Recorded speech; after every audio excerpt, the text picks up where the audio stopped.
Hey guys, thanks for joining Learn to Play. My name is Lance, and we're here today with Arena Rex guys, the main developers. Can I get your name? Yeah, I'm Walker. I'm one of the partners of Red Republic Games. We developed Arena Rex, did a Kickstarter a couple years back, recently opened our web store, and this is our first show. It's been great. Cool. So can you tell me a little bit about what Arena Rex is? Sure. We call it gladiatorial combat in a mythic age. So we do have some fantastic elements, but they're all built around mythology. We have an alternate history as well. So in our world, the Second Triumvirate never forms. Things shake up a little bit. There's a lot more Roman influence over the world in general. And so that kind of determines our factions as well. And everything is still focused toward being historically based, but there's a lot of what if in there as well. We kind of like to tweak and hybridize things when we could, just to make it a little more fun. So I know that we've talked already about how your guys' factions are set up, where you can either play a specific faction or you can mix and match whatever miniatures look cool to you and make your own kind of thing fresh. You can play any model with any model in Arena Rex. You do get benefits for staying mostly within a single faction, but the individual models are going to make way more impact on how your game plays on the whole. So you can take any model you want in Arena Rex. If you happen to stick within a faction, you get a little bit of a benefit. They get a couple extra tactics that you can use. Okay. And so what kind of plans do you guys have for the future of the game? Where do you think this is going to go, or where do you want to go with it, basically? Well, we're certainly planning on fleshing out the factions we have. We're certainly planning on releasing more models. We're not going too crazy with it. So our tempo is looking at about maybe 6 models a year. So plenty easy for people to keep up, enough to really flesh out the game. We do have other factions that are in our minds, but they're a little ways off yet. So this is a good starting point. Cool. So do you guys see doing tournament play or any type of organized play type stuff? Probably more towards league play. The game's designed to be kind of a quick, fun game.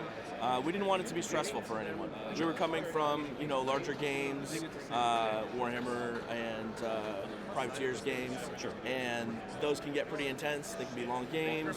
You get a pretty intense tournament scene over in the Privateer side, and we just wanted this to be something that was easy to pick up, quick to learn, a lot of fun to play. Great. So probably more on the league side, but if you want to run tournaments, it works pretty well. Great. So from here, we're going to go ahead and take a look at what the game is and how it functions real quick, and then I'll jump back in. So we'll see you guys in a minute. So our demo games kind of start you midway through a game of Arena Rex. Sometimes there can be a lot of cat and mouse maneuvering at the beginning, but we wanted to get people right into the action. This is 3 models on a side. Normal size game of Arena Rex is going to be about 5 or 6 models on the side. So it doesn't get much bigger than this, and normally takes about 30-40 minutes to play at full size. So what we've got here are Legio 13 all hanging together on this side of the board, and Ludus Magnus spread out on the other side of the board. At the beginning of your turn in Arena Rex, you're going to remove a fatigue if you have any fatigued models. So over on this side, we're going to have Ludus Magnus go first. I'm going to remove this fatigue. Now, because Mycon started the turn fatigued, he won't be able to activate this turn. I've got to choose one of these other 2 models to try to activate. So what I'm going to do as the Ludus Magnus player, I've got this fatigued model over here, Aquila, and he looks like a pretty good target. So I'm going to activate Lupa. She's going to move up her 6-inch movement and try to push him into the pit. Now, in Arena Rex, we've got 2 kind of resource systems. The first is going to be our fatigue system. So your first move when you activate is free. Your second move, or your first attack, is going to cost a fatigue, and then you can push it 1 more to exhaust yourself. There are 3 actions you can take. You can move, which you just saw there, pretty straightforward. You can make an attack, which lets you roll your attack stat versus their defense stat. And you can upgrade your attack to a power attack. Now, because I really want to push Aquila into this pit, I'm going to go ahead and upgrade this attack to a power attack. What a power attack does is it lets you re-roll your dice. Now, she's exhausted, which means it's going to put her at a combat penalty, and it's a little harder to get rid of. But if I can knock this guy out, I think it's worth it. So in this case, she's got a special rule that also adds a favor die to her attack rolls when she makes a power attack. And that's our other resource system in Arena Rex, is favor. If you take a look at the cards, you'll see the vitality tracks along the bottom. these grayed out boxes with the laurels in them generate favor as you start taking damage. You can use favor as a raw resource. When you add it to your roll, it's an additional die and counts as double successes. So it's very powerful as a raw resource. You can also use it to trigger certain special effects or abilities. All right, so all the rolls are opposed rolls. You're rolling the number of dice as your stat. Everybody's looking for a 4+. That's never modified. We wanted to keep it real simple. So here we'd have Lupa attack. She's got 6 attack dice. She's going to add that free favor. Everybody starts the game with 3 favors, so if I wanted to add in more favor here, I could. So we'll roll that, and then we'll roll Aquila's 2 defense. All right, so Aquila's got 1 success on defense.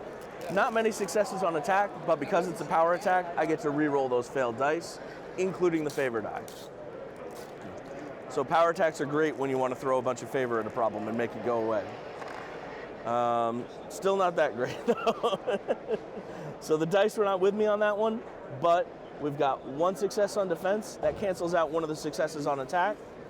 And we've got 3 net successes to apply here. So now we're going to take a look at Lupa's damage tree. Down here on the bottom right, you can see this vertical component to the card is the damage tree. So I can start off with a choice between 2 damage or a push, followed up with another 2 damage, and then a reposition. Now, unfortunately, I didn't get all the way down to this second push, which is what I was hoping for. I can push Aquila once. I'm not sure if he's quite close enough to the pit, so let's check that first. If I move him an inch, he's still not going to clip the edge of the pit. So in this case, I'm going to choose damage. You can pre-measure at any time in Arena Rex. Everything's open knowledge. There's no reason for guesswork. It's all just choices made by the players. So in this case, I'm going to go full damage. I'm going to take 2, 4, and then each symbol does a damage in addition. Now this reposition is a powerful ability. It lets you move 3 inches as part of the attack. And if you move out of melee on a reposition, you recover a fatigue. So that's one way in which models that have a reposition on their tree can kind of exhaust a little more freely, because they can always bail out if things don't go quite their way. So I'm going to do a reposition of 3 inches. I'm going to back out to here. Her exhaustion is going to stage down to a fatigue, and then 5 damage is going to go to Aquila. He also has 2 armor, which you can see up here, comes off the top of the total damage. So we're going to mark 3 total damage to him. That marks one of the favor boxes on his vitality tree. So Legio player is going to earn an additional favor. So they've now got 4 favor.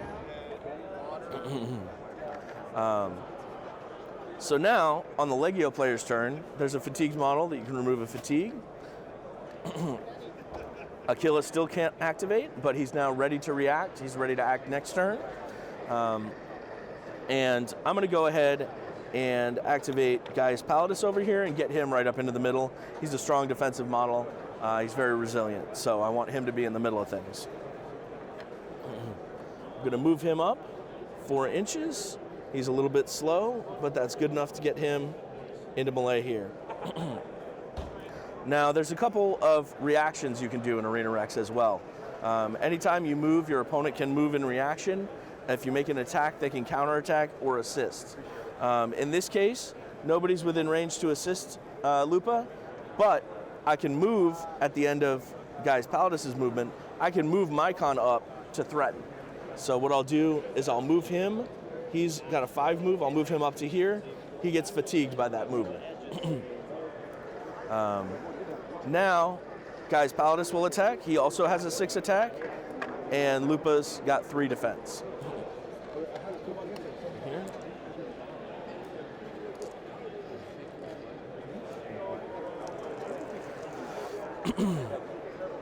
I'll add a couple favor to Gaius Palladis' roll, because I want to get rid of Lupa as early as possible. She's a big damage dealer. So on attack, we've got another fantastic roll by myself, and then on defense, we've got 3 dice here. So great defense by Lupa. We've got, actually that wasn't too bad on attack. So We've got 1, 2, 3, 4, 5, and then the favor counts double. So that's 7 successes on attack, minus 3 on defense. So that means 4 net successes.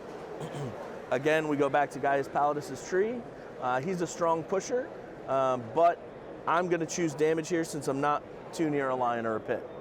So that's going to be 2, 3, 4, 5, 6, 7, 8, 9.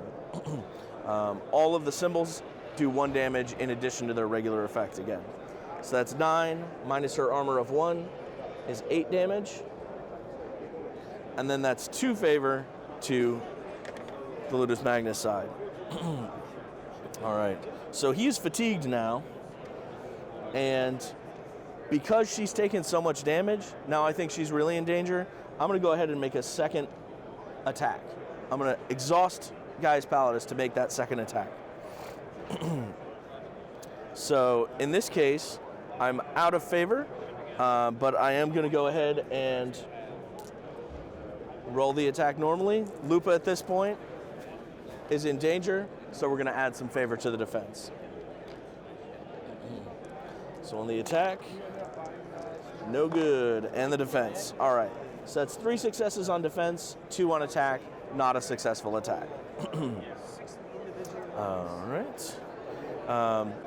Now on the Legio side, normally I could remove a fatigue, but because Gaius Palladis is exhausted, I can't remove that fatigue. He's stuck with it until I get to a clear turn and can stage everyone down.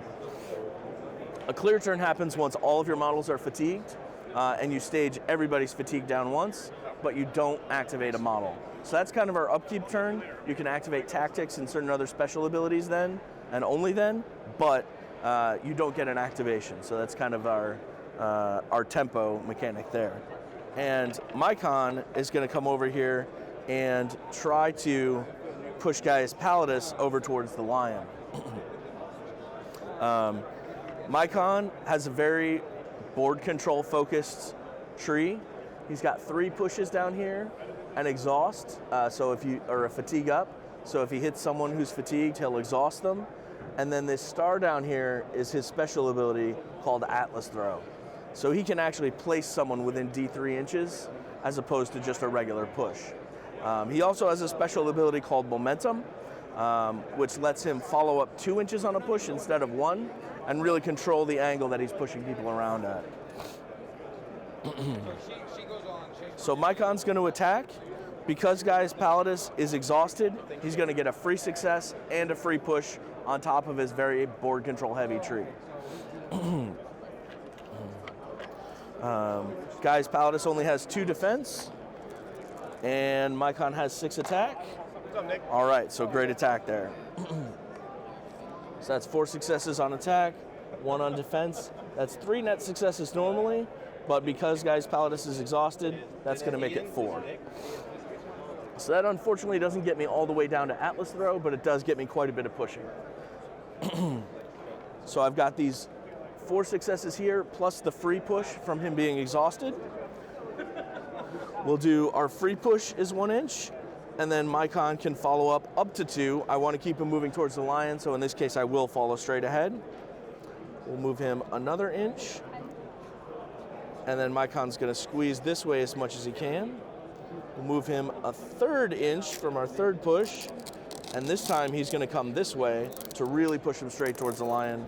And then the last one is going to be here, and he'll follow up. So, Mycon is fatigued from his attack, but Gaius Palladis is exhausted and about to get hit with a lion. So the lion, now that he's been pushed within 3 inches, will activate. He'll move up to his full move, but he doesn't have to in this case. He just has to get within melee. Lion also has an attack of 6. Oh, first we'll apply the damage from Mycon to Gaius Palladis. Sorry, almost missed that step. So we've got 4 successes. They're all symbols, so they each do 1 damage, plus the push from being exhausted is an actual push box, so that'll do 1 as well. So that's 5 minus 2 is 3 damage. So now Gaius Palladis does have a favor to spend. The lion will attack. Gaius Palladis will defend and add that favor.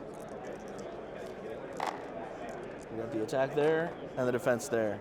So these defense rolls are exceptional during this particular demo, but the lion would miss, except again, he's exhausted.